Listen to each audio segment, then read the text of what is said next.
In this guide, I'm going to explain how WhatsApp username works and how they allow you to connect with people without sharing your phone number, a feature many users have been waiting for.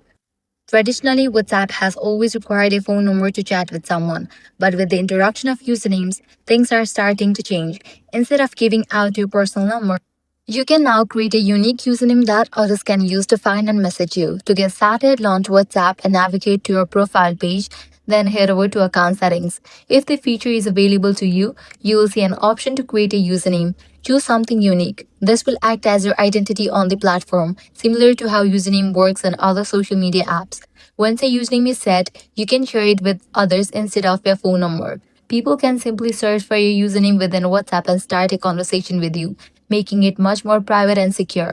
This is especially useful if you are joining groups, networking, or chatting with people you don't fully know yet. It helps protect your personal information while still keeping communication easy.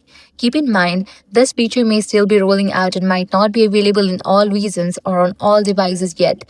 Make sure your app is updated to the latest version to check if you have access. And that's it. That's how WhatsApp username work and how they help you connect with others without sharing your phone number.